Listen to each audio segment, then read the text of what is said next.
I'm William Kentridge. I'm an artist who lives and works in Johannesburg. We show a range from sculptures to video installations to drawings to miniature theatre.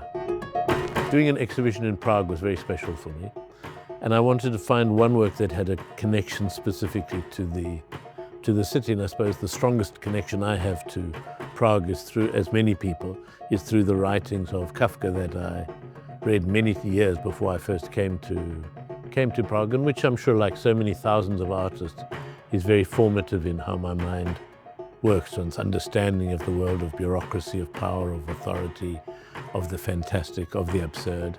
Well, there's a section of the exhibition that is, it's not a recreation of the studio, but it's a recreation of the excess of the studio.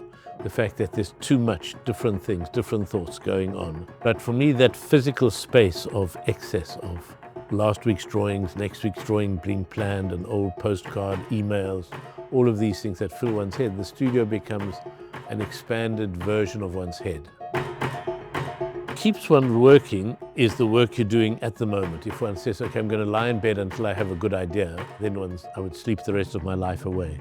It's in the physical activity of making something that new ideas emerge. The letter to Felice is in a diorama, like a museum box, but it's also like a miniature theatre. It's a bit like the black theatre you have here in Prague, of using different techniques of illusion. In this case, it uses the illusion of a Pepper's Ghost, so it's a projection, but you believe you're seeing a puppet in the middle of the stage performing, and it's performing a series of lines which come out of short stories of Franz Kafka. It's not one story, it's an amalgam of different lines. And it has different moments of his life. The fact that Kafka loved this physical exercise, even though he was like this sickly person, every morning he would take his shirt off and at the open window do his calisthenics. So we start with his exercises.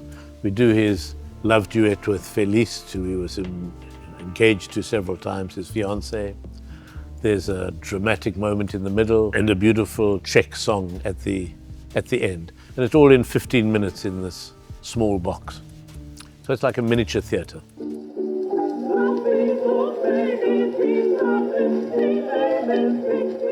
One starts with a plan, some image in one's head. One doesn't start from nowhere, but usually when following the plan, things start to go wrong. It doesn't work out quite as you expect.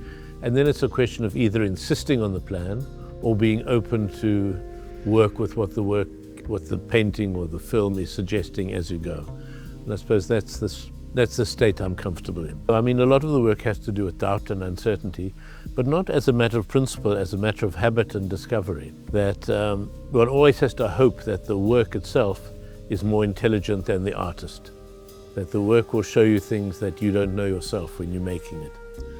And that means you have to be open to giving an image the benefit of the doubt, allowing it to happen and then see what it becomes. Something about the basic of working with charcoal, drawing with charcoal and erasing and redrawing and erasing.